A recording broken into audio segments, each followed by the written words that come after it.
केबे ना केबे एमती ही आपण हाथ उपर आसिक गोटे प्रजापति बसी पड़े आपण देह उपरे हो आपण हाथ उपरे हो मुंड उपरे हो निहाती भाव में केबे ना केबे एमती प्रजापति बसी पड़े तेबे आपण को निहाती भाव में गोटे आपण मन प्रश्न थी जे एभली जो घटना आपण सहित घटिला ताहा शुभ ना अशुभ। ठीक सेमती आपण घर को प्रजापति आसवा घर भितर को प्रजापति आसवा बा बारंबार आपण सहित प्रजापति भेट होबा यह क्यों प्रकार संकेत शुभ ना अशुभ आसतु जानिबा भिडियो माध्यम। नमस्कार मु मनोज दास स्वागत आपण मानकु आजिकार ए भिडियो रे। प्रथमे आसतु जानिबा प्रजापति आपण को घर को आसीबा शुभ ना अशुभ। देखंतु जदि आपण को घर को प्रजापति बारंबार आसे ताहले यह माँ लक्ष्मींकर आगमनर सूचना बोली आपण माने धरि पारंतु। जदि आपण को घरे तितली बा प्रजापति आसिकी बारंबार बसे ताहले आपण माने जानि रखंतु आपण को घरटी तापाई सबुठारु निरापद एवं शांतिर जगह बोली से आसिकी आपण घरे बसुछि एवं आपण को घरे सकारात्मक ऊर्जा भरी हेकी अछि पॉजिटिव एनर्जी आपण को घरे अछि जेउथि पाई कि प्रजापतिटी आपण को घरे आसिकी बसुछि। प्रजापति आसवार अर्थ होछि खूब शीघ्र आपण को जीवन रे सुख शांति एवं समृद्धि प्राप्ति हेबो माने जीवन रे आपण माने खूब शीघ्र उन्नति करिवे।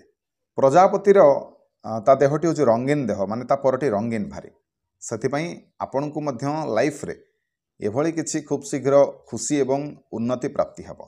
से भली आपण को कैरियर किंबा कारोबार रे आपण को निहाती भाव में किसी ना किसी खुशी खबर खूब शीघ्र प्राप्ति हेबो।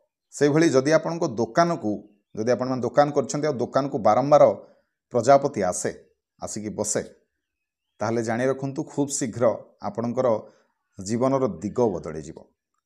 बहुत शीघ्र आपण जीवन रे निहाती भाव में एभली किछि घटना आपण सहित घटिबो जेउथिरु आपणकर भाग्य परिवर्तन हेबो लाइफ आपणकर चेंज हेबो आउ आपण माने जीवन रे सुख खूब शीघ्र भोग करेंगे उन्नति आपणकर खूब शीघ्र लाभ हम। जदि आपण उपरे आपण हाथ उपरे हो गोड़ उपरे हो मुंड उपरे हो आपण देह उपरे हो जोठी भी जदि प्रजापति आसिकी बसे ताहले यह क्यों प्रकार संकेत शुभ ना अशुभ। निश्चित भाव में यह एक शुभ संकेत। जदि कला प्रजापति छाड़िकी अन्य जेकोसी रंगर प्रजापति आपण उपरे बसे ताहले यह होछि शुभ संकेत।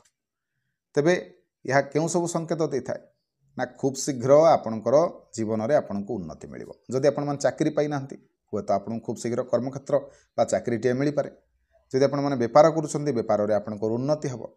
खास करके सबुठ बड़ कथा है जदि आपण माने अविवाहित अछन्ती आउ आपण सहित एभली घटनाटी घटे ताले जानतु खूब शीघ्र आपण को जीवन में गोटे साथीटे प्राप्ति हेबो कहीं प्रजापति होची रंगीन पर से आपण को गोटे आपणकर लाइफ मध्य रंगीन होबाकू जाउची खूब शीघ्र।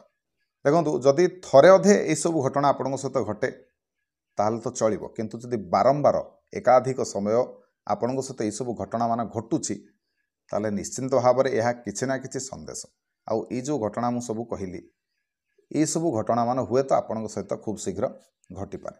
तेबे कमेंट माध्यम मते निहाती भाव में आपण माने जणैबे जे आपण सहित एभली घटना केबे किछि घटिछि कि आउ जदि घटिछि तापरे आपण सहित ये सब घटना पुणी हेइछि ना हेइनि।